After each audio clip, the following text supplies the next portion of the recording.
Hello student, education 24 में आपका स्वागत है। आज के इस वीडियो में मैं आपको बीए सेकेंड ईयर के 4th सेमेस्टर में आपका जो सब्जेक्ट है सोशियोलॉजी यानी कि समाजशास्त्र, उसके अंदर कौन कौन से क्वेश्चन आने वाले हैं, इस वीडियो के अंदर मैं आपको आने वाले क्वेश्चन के बारे में बताऊंगा। सो आप इस वीडियो को ध्यान से देखिएगा ताकि आपको आने वाले क्वेश्चन के बारे में अच्छे से पता चल सके।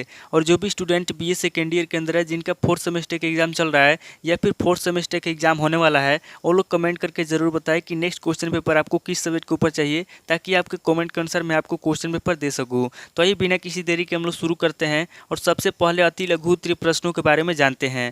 तो यहाँ पे अति लघु उत्तरीय प्रश्नों में पहले प्रश्न की बात की जाए तो यहाँ पे आपका पहला प्रश्न दिया हुआ है, पारिस्थितिक तंत्र किसे कहते हैं। पहला प्रश्न कह रहा है कि पारिस्थितिक तंत्र किसे कहते हैं। यहाँ पे आपको पारिस्थितिक तंत्र के बारे में बताना है। अब अगले क्वेश्चन की बात की जाए तो यहाँ पे आपका दूसरा क्वेश्चन दिया हुआ है, दहेज क्या है। दूसरा क्वेश्चन कह रहा है कि दहेज क्या है, यहाँ पे आपको दहेज के बारे में बताना है। अब अगले क्वेश्चन की बात की जाए तो यहाँ पे आपका तीसरा क्वेश्चन दिया हुआ है, दहेज के निराकरण हेतु 4 सुझाव दीजिए। तीसरा क्वेश्चन कह रहा है जो दहेज है, यहाँ पे आपको दहेज के निराकरण हेतु 4 सुझाव देना है। अब अगले क्वेश्चन की बात की जाए तो यहाँ पे आपका चौथा क्वेश्चन दिया हुआ है, अंतर पीढ़ी संघर्ष को परिभाषित कीजिए। चौथा क्वेश्चन कह रहा है जो अंतर पीढ़ी संघर्ष है उसकी क्या परिभाषा है, यहाँ पे आपको अंतर पीढ़ी संघर्ष की परिभाषा लिखना है। अब अगले क्वेश्चन की बात की जाए तो यहाँ पे आपका पांचवा क्वेश्चन दिया हुआ है, निकाह क्या है। पांचवा क्वेश्चन कह रहा है कि निकाह क्या है, यहाँ पे आपको निकाह के बारे में बताना है।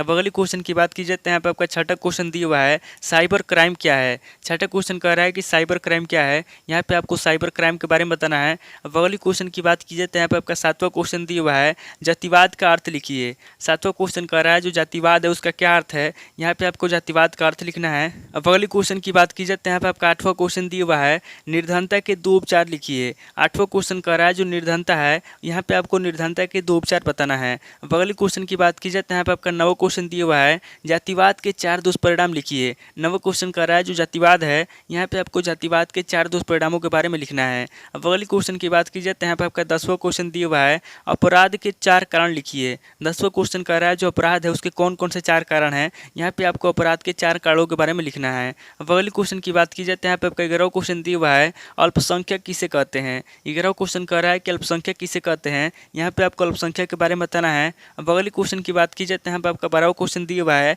पिछड़ा वर्ग का अर्थ लिखिए। 12वां क्वेश्चन कह रहा है जो पिछड़ा वर्ग है उसका क्या अर्थ है, यहाँ पे आपको पिछड़ा वर्ग का अर्थ बताना है। अब अगले क्वेश्चन की बात की जाए तो यहाँ पे आपका 13वां क्वेश्चन दिया हुआ है, लैंगिक असमानता से आप क्या समझते हैं। 13वां क्वेश्चन कह रहा है जो लैंगिक असमानता है उससे आप क्या समझते हैं, यहाँ पे आपको लैंगिक असमानता के बारे में बताना है। अब अगले क्वेश्चन की बात की जाए तो यहाँ पे आपका 14वां क्वेश्चन दिया हुआ है, श्वेतवसन अपराध के 4 कारण लिखिए। 14वां क्वेश्चन कह रहा है जो श्वेतवसन अपराध है उसके कौन कौन से कारण हैं, यहाँ पे आपको श्वेतवसन अपराध के 4 कारण लिखना है। अब अगले क्वेश्चन की बात की जाए तो यहाँ पे आपका 15वां क्वेश्चन दिया हुआ है, आतंकवाद क्या है। 15वां क्वेश्चन कह रहा है कि आतंकवाद क्या है, यहाँ पे आपको आतंकवाद के बारे में बताना है। अब अगले क्वेश्चन की बात की जाए तो यहाँ पे आपका 16वां क्वेश्चन दिया हुआ है, मादक द्रव्य व्यसन के कारण क्या है। 16वां क्वेश्चन कह रहा है जो मादक द्रव्य व्यसन है उसके क्या कारण है, यहाँ पे आपको मादक द्रव्य व्यसन के कारण बताना है।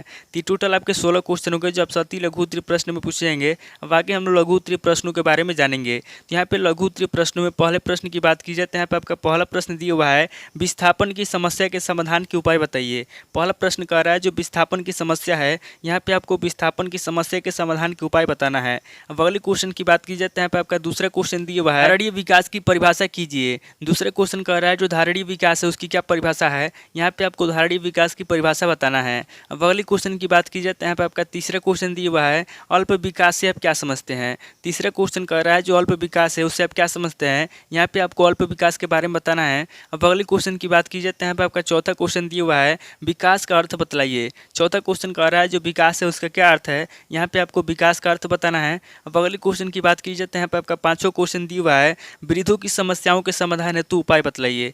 पांचवा क्वेश्चन कह रहा है जो वृद्धों की समस्या है उनके क्या समाधान है, यहाँ पे आपको वृद्धों की समस्याओं के समाधान हेतु उपाय बताना है। अब अगले क्वेश्चन की बात की जाए तो यहाँ पे आपका छठा क्वेश्चन दिया हुआ है, विवाह विच्छेद से क्या अभिप्राय है। छठा क्वेश्चन कह रहा है कि विवाह विच्छेद से क्या अभिप्राय है, यहाँ पे आपको विवाह विच्छेद के बारे में बताना है। अब अगले क्वेश्चन की बात की जाए तो यहाँ पे आपका सातवां क्वेश्चन दिया हुआ है, तलाक से आपका क्या अभिप्राय है। सातवां क्वेश्चन कह रहा है कि तलाक से आपका क्या अभिप्राय है, यहाँ पे आपको तलाक के बारे में बताना है। अब अगले क्वेश्चन की बात की जाए तो यहाँ पे आपका आठवां क्वेश्चन दिया हुआ है, एक सामाजिक समस्या के रूप में दहेज की विवेचना कीजिए। आठवां क्वेश्चन कह रहा है जो दहेज है, यहाँ पे आपको एक सामाजिक समस्या के रूप में दहेज के बारे में बताना है।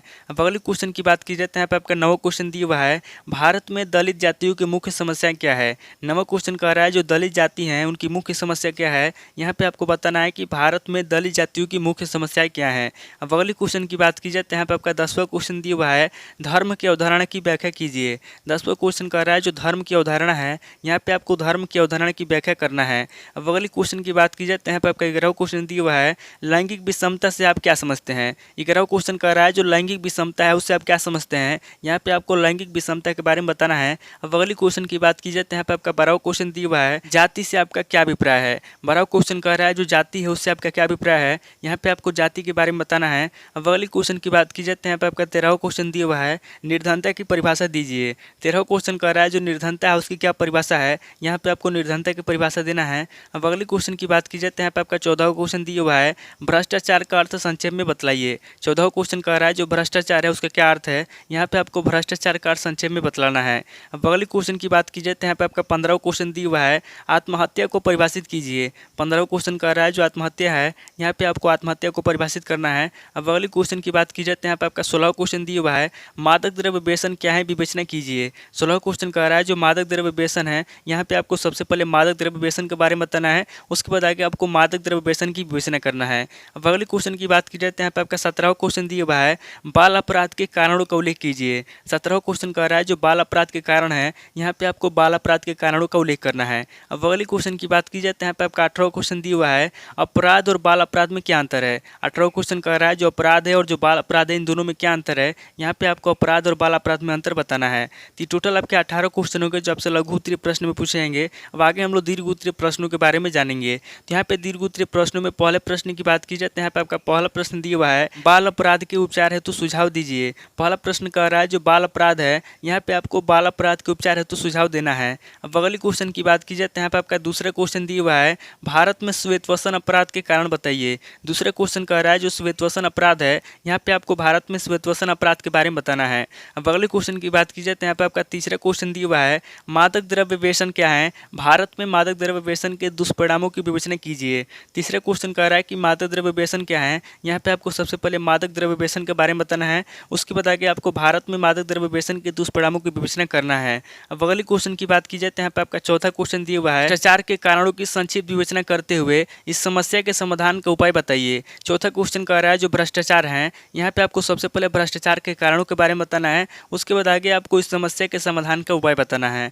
अब अगले क्वेश्चन की बात की जाए तो यहाँ पे आपका पांचवा क्वेश्चन दिया हुआ है, भारत में निर्धनता उन्मूलन पर अपने विचार लिखिए। पांचवा क्वेश्चन कह रहा है जो भारत में निर्धनता उन्मूलन है, यहाँ पे आपको निर्धनता उन्मूलन पर अपने विचार लिखना है। अब अगले क्वेश्चन की बात की जाए तो यहाँ पे आपका छठा क्वेश्चन दिया हुआ है, भारत में लैंगिक असमानता पर एक लेख लिखिए। छठा क्वेश्चन कह रहा है जो भारत है, यहाँ पे आपको भारत में लैंगिक असमानता पर एक लेख लिखना है। अब अगले क्वेश्चन की बात की जाए तो यहाँ पे आपका सातवां क्वेश्चन दिया हुआ है, अन्य पिछड़े वर्ग से आप क्या समझते हैं, भारत में पिछड़े वर्गों की समस्याओं का वर्णन कीजिए। सातवां क्वेश्चन कह रहा है कि जो अन्य पिछड़ा वर्ग है उससे आप क्या समझते हैं, यहाँ पे आपको सबसे पहले अन्य पिछड़े वर्ग के बारे में बताना है, उसके बाद आगे आपको भारत में पिछड़े वर्गों की समस्याओं का वर्णन करना है।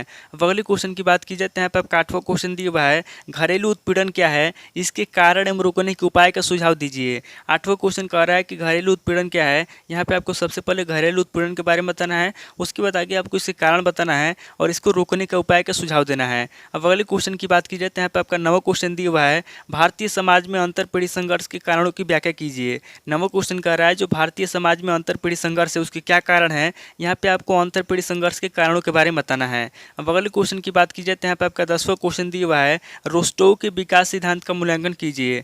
10वां क्वेश्चन कह रहा है जो रोस्टोव के विकास सिद्धांत है, यहाँ पे आपको रोस्टोव के विकास सिद्धांत के बारे में बताना है। अब अगले क्वेश्चन की बात की जाए तो यहाँ पे आपका 11वां क्वेश्चन दिया हुआ है, कृषि संकट क्या है, कृषि संकट के कारण परिणाम एवं समाधान को संक्षेप में बतलाइए। 11वां क्वेश्चन कह रहा है कि कृषि संकट क्या है, यहाँ पे आपको सबसे पहले कृषि संकट के बारे में बताना है, उसके बाद आगे आपको कृषि संकट के कारण परिणाम एवं समाधान को संक्षेप में बताना है। अब अगले क्वेश्चन की बात की जाए तो यहाँ पे आपका 12वां क्वेश्चन दिया हुआ है, धारणीय विकास की अवधारणा की विवेचना कीजिए। 12वां क्वेश्चन कह रहा है जो धारणीय विकास की अवधारणा है, यहाँ पे आपको धारणीय विकास की अवधारणा के बारे में बताना है। तो टोटल आपके 12 क्वेश्चन हो गए जो आपसे दीर्घ उत्तरीय प्रश्न में पूछे जाएंगे। तो इस वीडियो के अंदर मैंने आपको अति लघु उत्तरीय प्रश्न, लघु उत्तरीय प्रश्न और दीर्घ उत्तरीय प्रश्न तीनों तरह के प्रश्नों के बारे में बता दिया। आप इन तीनों तरह के प्रश्नों को नोट कर लीजिए और किसी किताब से सीरीज से मिलाकर के याद कर लीजिए। तो दोस्तों आज इस वीडियो को मैं पे स्किप करता हूँ, मिलता हूँ आपसे नेक्स्ट वीडियो में। अगर आपको वीडियो अच्छा लगा तो वीडियो को लाइक कीजिए, शेयर कीजिए और कमेंट करके बताइए कि आपको नेक्स्ट वीडियो किस टॉपिक के ऊपर चाहिए। थैंक यू दोस्तों।